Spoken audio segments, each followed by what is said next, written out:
সারাদিনের পর যে এরকম দিনটা দেখতে হবে সত্যি ভাবতে পারিনি। বলে না, মানুষ যা চায় তার হয় অনেক সময়, এক এক সময় উল্টোটা হয়। ঠিক তাই হয়েছে আমার সাথে আজকের দিনটা। তো এই ব্লগটা হচ্ছে সোমবারে। দেখো, আমি সোমবারে পুজো সকাল সকালই সেরে নিয়েছিলাম আর ভাবছিলাম যে আজ থেকে শুরু করব হচ্ছে আমার ইয়োগাটা। তো ইয়োগার জন্য আমি একজনকে রেখেছি, মানে একজন করাতে আসবে। তো সে যেহেতু কোনো কারণে আসেনি, তো ভাবলাম যে না, যখন আমি ভেবেছি আজ থেকে শুরু করব, তো আজ থেকেই করব। শরীরটা অনেকটা সময় খারাপও লাগছে, এনার্জিটাও কোথাও যেন হারিয়ে গেছে, সেরকম আর সেই এনার্জিটা পাচ্ছি না। শরীরটাও আমার কাল থেকে, মানে গতকাল থেকে খারাপ লাগছিল ঠিকই, কিন্তু আমার সেই তারপরেও আমি ভাবছিলাম না, আমার হয়তো এইসব অনেক দিন ধরে করছি না বলে, ইয়োগা তারপর এক্সারসাইজ যাই হোক, তো সেই জন্য হয়তো শরীরটা খারাপ করতে পারে। তার জন্য আমি জোর করি, মানে শরীরে অবস্থা সেরকম ঠিক না অবস্থা থাকতেও জোর করি আমি এক্সারসাইজটা শুরু করেছিলাম, কিন্তু এক্সারসাইজটা বেশিক্ষণ করতে পারিনি। 5 মিনিট হয়তো মুশকিলে করেছি।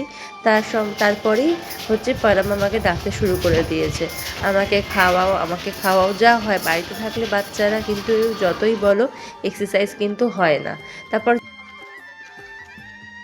তার উপর ওর কিন্তু একটু একটু শরীরটা খারাপও করছিল, সেটা আমি বুঝতে পারিনি। এক্সারসাইজ করছিলাম, তার জন্য আমার ছেলে কি করেছে জানো, এই দেখো, ও নিজে নিজে খাওয়া কমপ্লিট করে নিয়েছে। আমার বাবুটা, আমার সোনা বাবুটা, যে আমাকে একদম ডিস্টার্ব করেনি। প্রথমে একবার এসেছিলো বলতে, মাম্মি আমাকে খাইয়ে দাও না। তারপর যখন আমি বললাম যে আমি একটু এক্সারসাইজ করবো বাবা, তুই নিজে নিজে খেয়ে নে, তো কিন্তু নিজে নিজে খেয়ে নিয়েছে, আমাকে একদম ডিস্টার্ব করেনি আমার সোনা বাবুটা, তাই না? হ্যাঁ বাবুটা, কি করছো, কি করছো? टीवी देख रहे हो? क्या है ये कार्टून? पढ़ाई करो। আজকে স্কুলে দিয়েছে ওদেরকে স্টাডি লিভ, কিন্তু কেন স্টাডি লিভ তো করছে না, কোনো স্টাডি করছে না, শুধু খেলে যাচ্ছে।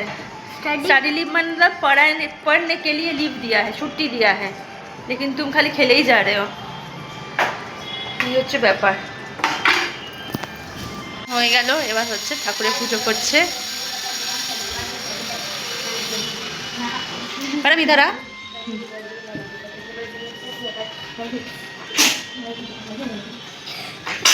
এখান থেকে, হ্যাঁ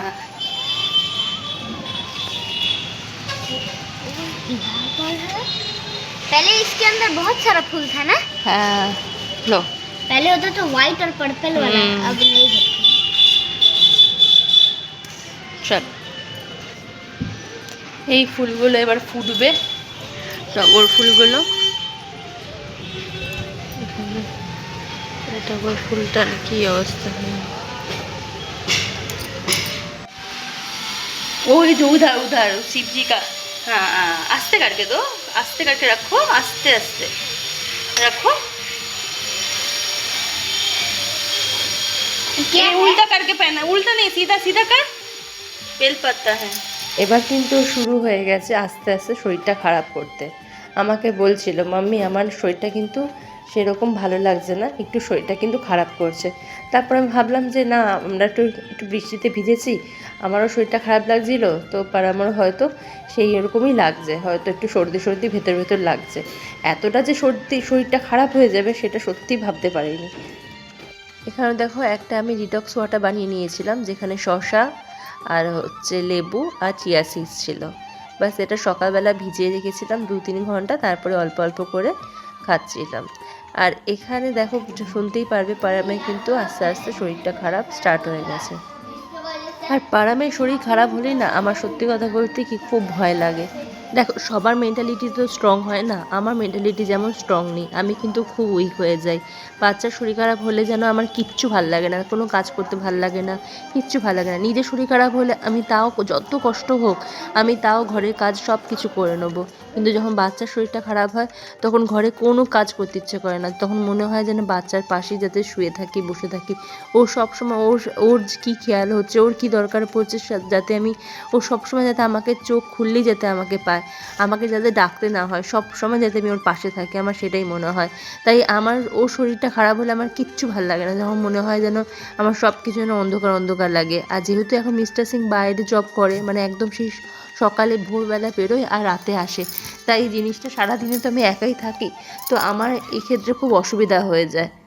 যাই হোক, এখানে দেখো পারাম একটা পেয়ারা খাচ্ছিল, তো আমি আমার নিজের জন্য একটুখানি পেয়ারা কেটে নিলাম আর একটুখানি নিজের জন্য একটু সময় বার করে নিলাম। যতক্ষণ পেয়ারা খাচ্ছিলাম ততক্ষণ ভাবছিলাম যদি পারামের শরীরটা খারাপ হয় তাহলে আমি একা একা কী করবো বুঝতে পারছি না।